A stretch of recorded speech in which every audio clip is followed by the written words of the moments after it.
sit over here? Read called Chicago City on the Make.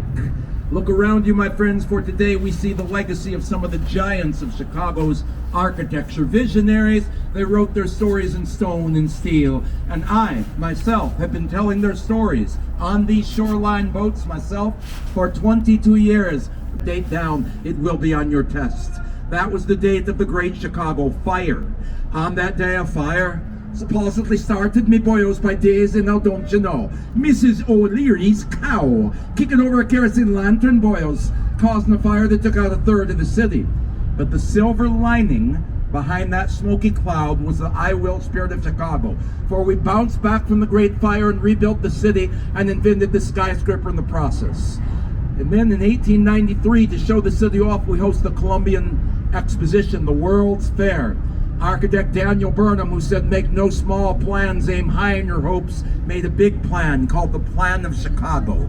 After the World's Fair city he created to house all the exhibits, he had some ideas about how you would build a city.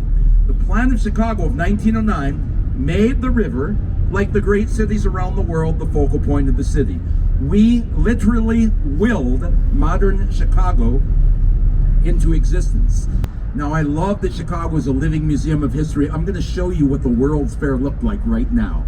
The buildings looked like the clock tower of the one and only Wrigley Building. 1921, commissioned by Chewing Gum King William Wrigley Jr., who was a young man, was selling juicy fruit gum for the first time at our Columbian Exposition World's Fair. He brings the fair home. It is called Revivalism. In that style, you go back to Greece, Rome. Classic architecture uplifts the soul. Spanish Revival, for the clock tower itself, modeled on the 11th century Giralda Tower in Sevilla in Spain. Now we approach our Grand Boulevard, Michigan Avenue. Hold on to your wallets. You want to go shopping and buy everything in sight on the Magnificent Mile. That's your shopping district 1 mile north of the Wrigley Building. Did you know? Let's take it to the bridge. What happened to the bridge? The bridge we named DuSable Bridge. We honor our first permanent resident, the French-speaking fur trader from Haiti, Jean-Baptiste Pontoussaint, started a fur trading empire right there in 1779. You can take a look how the World's Fair influence lives on in the beauty that is the Jewelers Building, 45 degrees to your left. You see that beautiful building with cupola dome and the water tanks, inspired by a 15th century Italian monastery, the Certosa de Pavia, but built here for the diamond trade. Movie fans right remember in the film Batman Begins, the Cape Crusader sitting up there, surveying his domain, Gotham City, which Chicago served for in that film. Now, coming up on the right, what is currently the second tallest building in Chicago, looms Trump International Hotel and Tower. Adrian Smith Architects, Skidmore, Owings & Merrill, 2009. The Trump building introduces us to what I will call contextualism. Architecture does not happen in a vacuum. You want to be site-specific. You want to embrace your area. So, when we see the Trump building, notice how it has patios. You see the cutaways. Everywhere there's a cutaway that's actually corresponding to the height of a neighboring building. You don't want to overtake the neighborhood. You want to segue in and be a part of it. Now, the black box coming up on the right is AMA Plaza 1971. It was done by Ludwig Mies van der Rohe, father of modernism in America. Modernism is probably the style most people are familiar with. Our modern cities are full of boxes.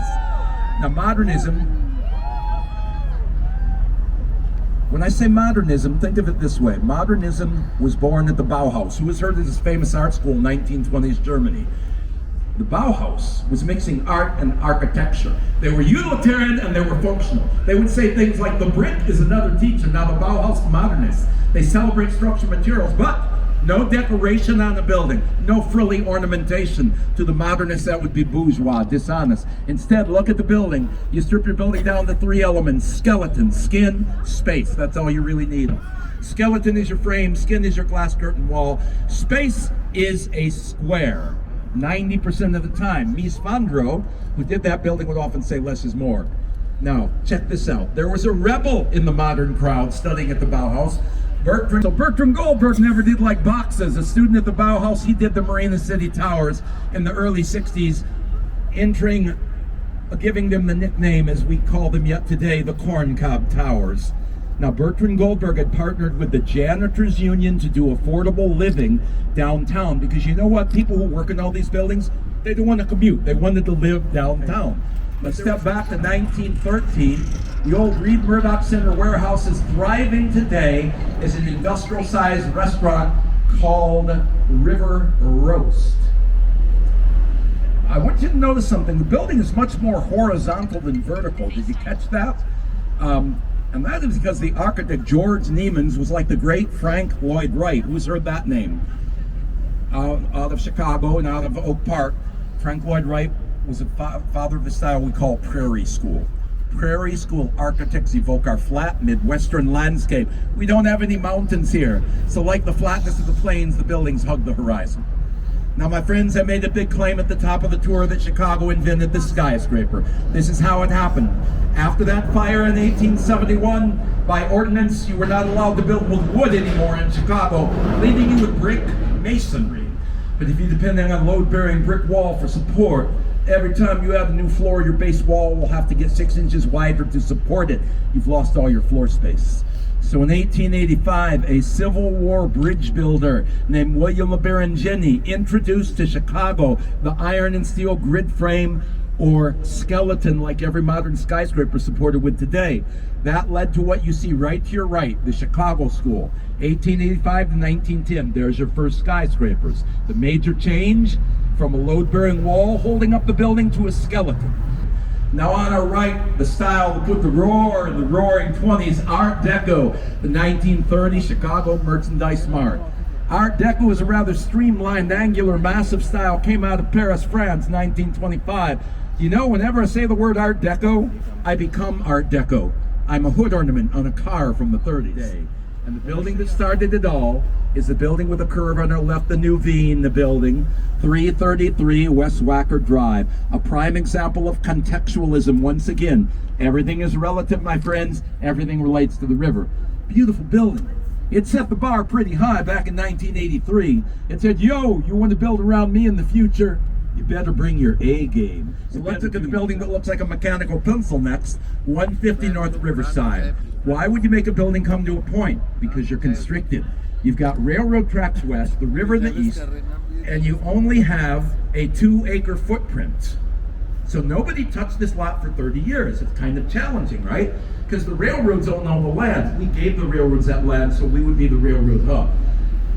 If you build, therefore, you must rent the air from the railroad and stay out of the way. Getchin Partners, who did this 2017 building, said, we can take this challenge for the Riverwalk. We will give you a building inside of a park. They're only using 20% of the base. Catch this photo. The ghost image of our own ship. Cantilever 8 floors in. Then they go to 54. It's their core posts holding the building up. They're called caissons. Watertight, box-like structures filled with concrete. And because this Great Lakes area in Chicago, you know, we were carved out by glaciers. The soil is really, really soft. So they literally had to drill 110 feet down. That's when they hit bedrock, something solid to anchor that building. Now we have wondrous Art Deco again around us. Look on our right, the Chicago Daily News building was nicknamed the Great Chicago Sphinx. Art Deco shows up in the 1920s, the same time period when they first explored King Tutankhamun's tomb. The Sphinx would have been a meme in people's mind back then, hence the nickname. And on our left, the Civic Opera Building, Art Deco 1928. I would call this a perfect marriage of pragmatism and art. You start with an opera house, but let's be practical. Surround yourself with corporate towers, and that way you always have a form of revenue still coming in. Now, after the Art Deco period ends in around 1930, what happens in architecture in America? Nothing. Nada. Zip. Zilch. Zero. For 25 years. Because of the Great Depression, followed by World War II. After the war, the Bauhaus architects of Germany come into their own. The directors all end up over in the States. Mies van der Rohe, father of modernism, came to Chicago from Bauhaus in 1938, spreading modernism around the globe from the Illinois Institute of Technology. So by the 60s, look on your right, welcome to the Mad Men advertising age. Modernism is the order of the day at Gateway Center, an air rights project surrounding our Union Station. The 4 major buildings, look at that, 2 black boxes, 1 white, 1 mirrored, are literally the evolution of modern architecture over 30 years. This is a time machine. Join me in the time machine right now. Now let's see a slight change as we enter the decade of the 1970s. And that means International style. Look at the white building. Now here's a bet. Anywhere you live on the entire planet Earth, I bet you might know an office building just like that white building. Because the goal of the international style is like, whoa, the future's moving too fast, man. We don't know what business is need. We got to be neutral. We got to build one box, no historic precedent, so we can put the same office building in any city, in any country. You see the building with the red block? We tour guides hardly ever talked about this building. It did not excite us. So I think the owner sat down one morning and said, we must get on the tour guide's map. How can we get the tour guides to talk about us? How can we get on the map? I have an idea. Let's put ourselves on the map. So they spent $800,000 and they had a navigational map of the river imprinted on their building. Look at their red block, say the 3 map words with me. You are here. That's the building. This is the south branch of the river along the painting. This is the building. This is the real south branch of the river. Isn't that better than GPS? Friends, is the former Chicago Central Post Office thriving today, reimagined as a new business center? This is what we would call adaptive reuse. There are probably 1,000 or many more than that buildings around the world, structurally sound, waiting for a second chance at life. You don't always have to start from scratch. Oh, he admitted in an interview during the World's Fair of 1893 that it was a made-up story. It was too late. The legend refused to die. And every year on the anniversary of the fire, October 8th, kids would march to the O'Leary barn and start throwing rocks. Better late than never.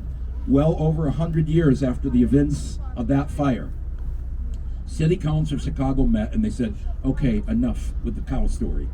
They invited historians to come forward, and the historians actually proved that Mrs. O'Leary and her cows were sleeping that Sunday night at 9 p.m. when the fire started, and you should look instead at the O'Leary's neighbor. He was a shady guy by the name of, wait for it, Peg Leg Sullivan. Now, Peg Leg Sullivan is the man who reported the Great Chicago Fire, and this theory put forth this question: what is old Peg Leg doing snooping around his neighbors, the O'Leary's barn, in the middle of the night, looking for a bit of cerveza? The man's trying to steal the O'Leary's beer. They now believe he started a small fire to cover up his own beer-stealing crime. He got a bit out of control. At any rate, Mrs. O'Leary and her cows were finally exonerated of all guilt. I must say huzzah! Huzzah! Hooray for cows! Welcome to Chicago!